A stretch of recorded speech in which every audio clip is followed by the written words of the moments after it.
Bonjour à tous, nous sommes Chouchane et Astrix Cyranoussian. Bonjour. Les marraines du Phonéton 2025 et exceptionnellement pour le Phonéton 2025, nous nous sommes prêtés au jeu d'une interview. Pour la première fois. Chouchane, quel est ton morceau arménien préféré? Horror de Khachaturian.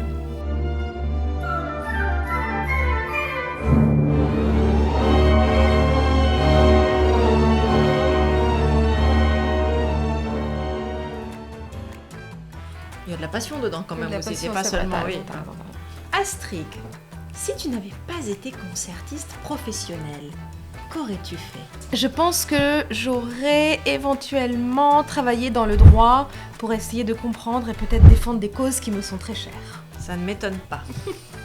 Si d'un coup de baguette magique, tu avais la possibilité de passer une soirée avec un compositeur disparu, ce serait lequel?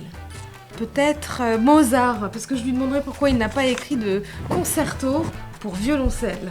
Et puis après on irait boire un coup avec lui. Oui, ça c'est sûr. Raconte-nous une anecdote croustillante qui t'est arrivée lors d'une tournée. Si un jour j'ai été bloquée dans un ascenseur pendant l'intermission d'un concert et je savais pas quoi faire parce que j'étais avec mon violoncelle, je devais monter sur scène et j'étais dans l'ascenseur et ça a duré une demi-heure. Il y avait 800 personnes qui attendaient et c'était un moment qui m'a marquée.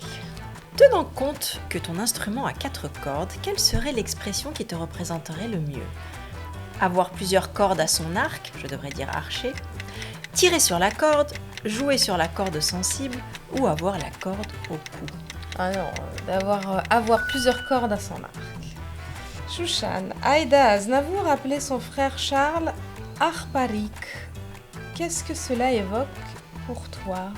L'amour qu'il peut y avoir entre frères et sœurs est très particulier. Je le vois moi avec mes enfants, Méliné et Loris, quand ils s'appellent Quirik, Arparik, je me dis que c'est le plus grand cadeau qu'on puisse faire à un enfant, c'est qu'il soit accompagné pour sa vie par un frère, par une sœur. Et comme j'ai la sœur la plus exceptionnelle, oui, forcément, donc bien sûr, merci oui. beaucoup. Donc voilà, c'est du bonheur. Ton expérience la plus marquante en Arménie, négative ou positive? Lorsqu'on voit des sourires d'enfants, je pense que c'est peut-être ce qui me marque le plus. Des moments de douceur, des moments de partage, de générosité. Et c'est, je crois, ce qui me fait le plus de bien en Arménie. Chouchane, quelle musique, quand tu l'écoutes, te ramène instantanément à papa? L'élégie de Baba Djanian, il la joue très souvent et c'est tellement beau, ça me transporte.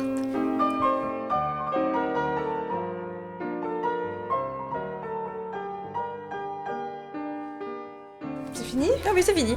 On peut jouer aux cartes? On peut jouer aux cartes. Merci. Voilà, j'espère que vous avez pu en apprendre sur les sœurs Cyranoussian. Un peu plus. Si vous avez d'autres questions, n'hésitez pas, vous pouvez appeler et en même temps faire un don au 0809 54 26 26. N'oubliez pas.